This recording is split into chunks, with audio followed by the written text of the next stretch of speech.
Hi, vintage audio lovers. So, topic for today is how can we improve the sound of a turntable using sound deadening material, soundproofing. So, in my case, I have a love for old vintage Technics turntables. This goes back to my middle school years in the late 70s, where these things were in their heyday. All the kids wanted these. I had one. Most of my friends had ones. Had these. They looked cool to us. Their specs were great. So these were the spec war days. So we thought they were the best thing. I had an entry-level deck. It was one of the servo-controlled ones. It was the SL-D2. I love that thing to bits. I played it to death. Yeah, so we were attached to those. We used to go to our friends' homes, listen to each other's records. Lots of my musical tastes were developed listening to these old decks. We used to swap the cartridges because it was easy. They had those mounts that you could just take one out and pull in the other. All you had to do is adjust the weight afterwards and the height. Yeah, we thought they were the business. My dad had an old Gerard. I remember he used to sort of frown on this thing. But hey, so anyway, lots of love for the old Technics decks. When CD came out, I stopped. I hadn't owned a deck for years. I listened to them, I test them, and preview new ones, but I didn't really own one. I got back into this about 5 years ago. I got Technics SL-Q2 this time and a dual 601, I believe. I reviewed these for a while and sort of, studied them. I was a bit annoyed with the dual. The dual kept on annoying me. It needed all kinds of, TLC. It needed, belts. It just looked very dinky to me. It was very specific with the cartridges. The tonearm was a bit fussy. Yeah, I lost interest in it. After about 6 months, I let go of it. I dished it. I stuck with it with the Techniques, even though I was aware it wasn't a great sounding deck, but it was a workhorse. It was solid. And speaking to other people, around me, they sort of had the same experience. These things are basically low maintenance and sort of indestructible. They don't require much. I've heard people say that, every 8 or 10 years, just give it some lube and you're off. And I've had this now for 5 years, and I can see what they're saying.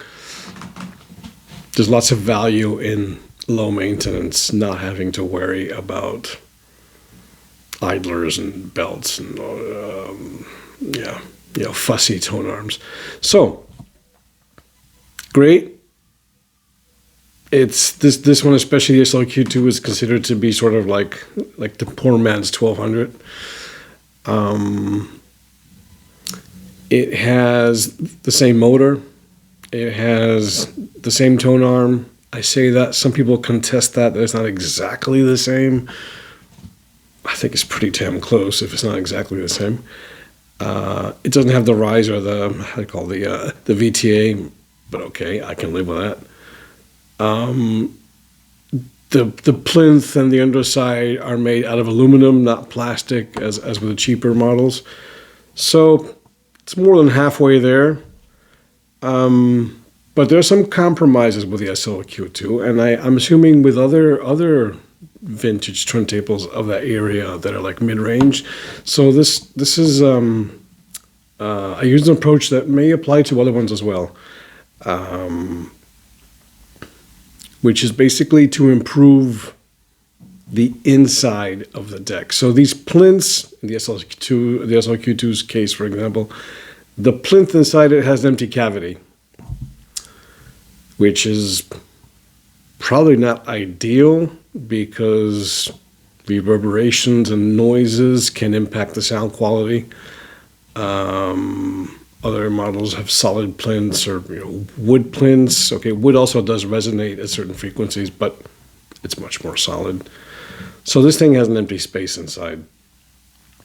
One of the things that people do with it is try to fill it up. So I've seen reviews of people who use modeling clay or like plasteline, that kind of stuff you can mold, and they fill out all the inside. That has some issues for me. Okay, it may work, okay, but you run the risk of actually destroying some of the mechanics as you're doing all this work on the you're sort of applying clay near all these mechanics. And also, it's not a very high-tech solution. So I got to thinking, well, what if we applied proper sound installation techniques? I've used, I've seen reviews of people who've applied these techniques to other devices, CD players. I've done that as well. I've known Philips CD630, which had a really flimsy casing inside, plastic sides. It did well with some sound deadening. People who do car stereos swear by these things as well. So I thought, why not apply sound deadening to these things? So you can buy these butyl or plastic strips, sound deadening, and they have adhesive on the back, so you set it, you cut it out, you set it, and you test it, and then you take out the adhesive and you stick it back on, and there you go. So it smells like Dynamat and what have you. It's not expensive, so this I bought a slab of this stuff that cost me, I think, $20 or something. So I try to apply that. You can also apply that to some other parts of the turntable as well. The back of the platter. Sometimes in these decks, on this one especially, I know for a fact it sort of rings. It has a ring to it. Even though it's not a low mass platter, it's still not the highest quality. You can apply sound deadening to the back of that as well. So let's see what happened. I've got a video here. If you like what you're seeing, please hit like, subscribe, all the whistles, okay? So, see you in a sec.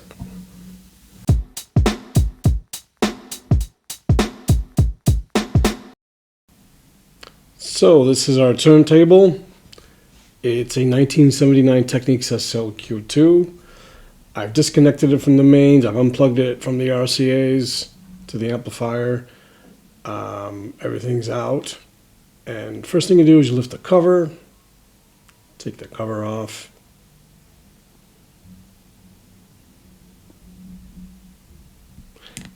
Then you remove whatever's lying around, the cartridges, for example.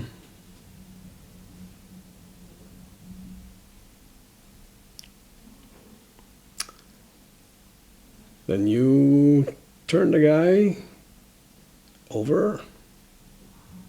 Yeah, take that out. Turn the guy over.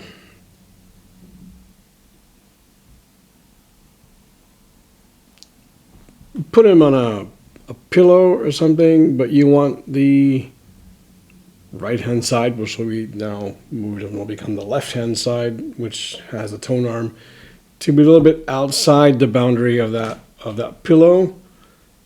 So the superstructure of the tone arm can lie on your desk, and the rest of the turntable will balance on your pillow.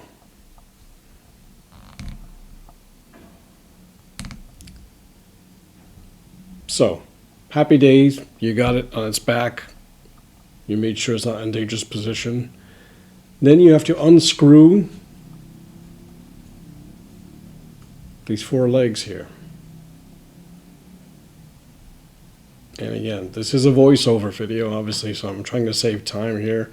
You'll notice soon it'll start accelerating once the boring tasks, the repetitive tasks start. Okay, so there's screws underneath here.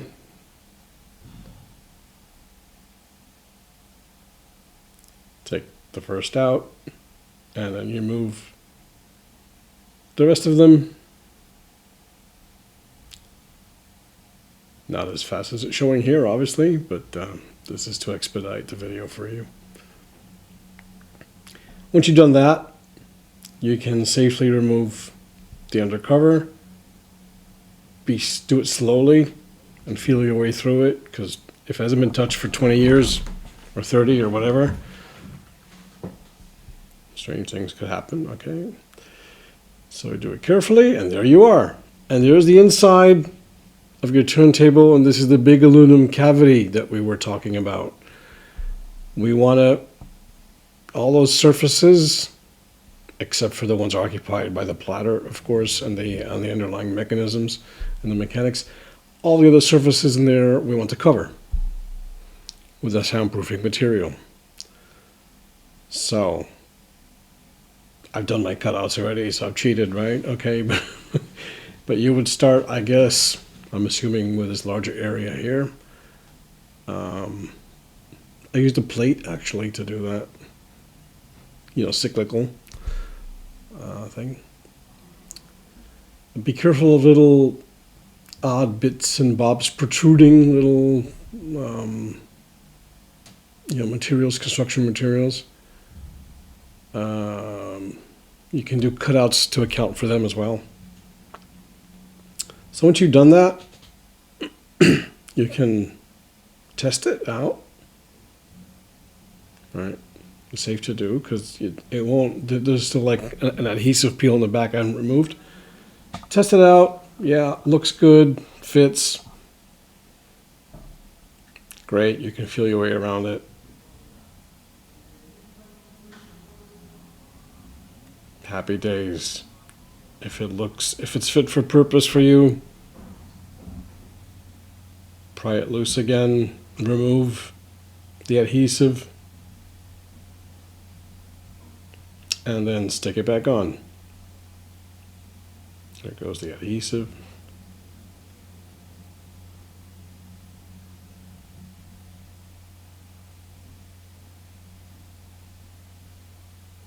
This material is a bit stiff, as you can tell, so larger pieces are a bit hard to deal with, but I did make this big one work for me.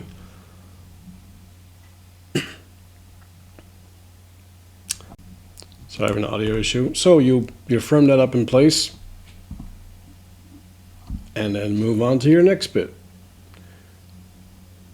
So I got the side panels here pre-cut out for me as much as I could. Some other bits and bobs, I'm sort of trying them out here to see what they would look like. Wherever there are protrusions from the aluminum side, don't worry about those, work over them, and then we can cut them out later. I'll show, there's a bit in the end that shows that. And you start moving that along.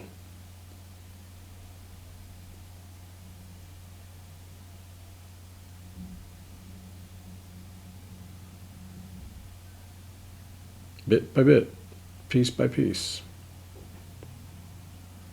See what it looks like, then stick it in. Test, apply. Okay, that's the logic. You start cutting into smaller pieces, and you start becoming creative after a while, because the fancy cutouts you had don't quite fully cover everything. That's to be expected. It's okay, because there's nothing to forbid you from adding a second layer on top of your first layer if there are gaps. And I do that in the end as well, a couple of places. So you see I'm starting here to work with smaller bits. eventually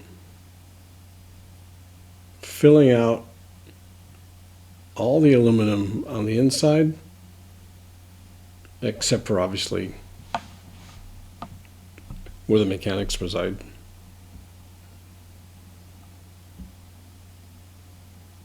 This took me about half an hour to do. Wasn't too bad.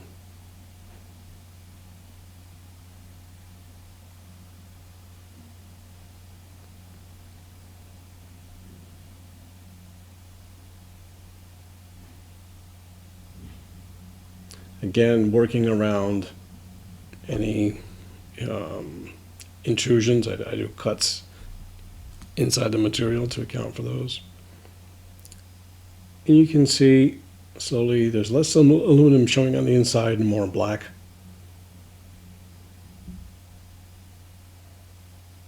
Fill out as much as you can.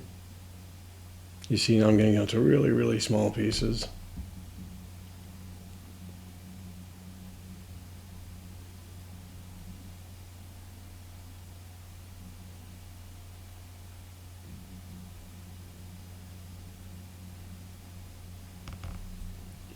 Obviously be careful not to break any of the mechanics or the electricals inside. And here's what I said earlier. Okay, getting smaller pieces, and I'm going over. So some of them actually becoming double now. That's fine. Doesn't really matter.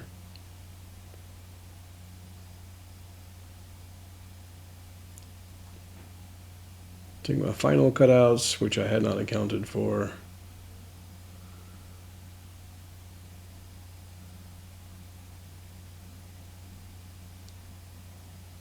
As I said, if you have to make it so that some particular surface has 2 or 3 layers, that's okay.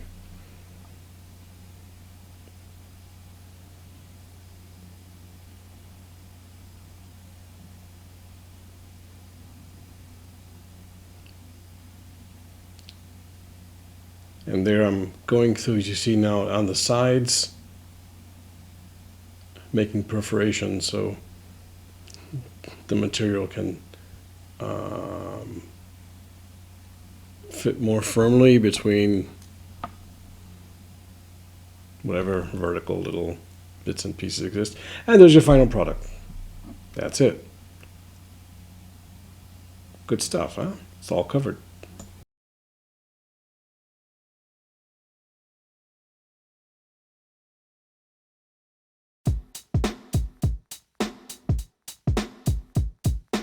So did this work? Yes, I think it did work. It's not a night and day difference, but I sensed an improvement in the upper mid bass, the mid bass and lower mid range. Sort of.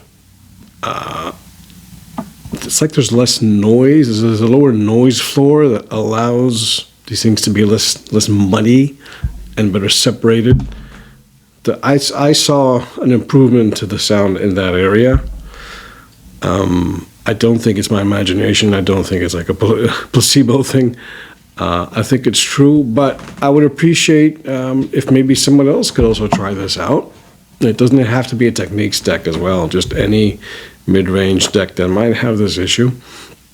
And tell me, because I'd like to get a conversation going. I'd like to see if it's true and not just my imagination, right? So thanks for listening. Again, if you found this useful, subscribe and like, and see you guys soon. Take care. Bye-bye. Nick out.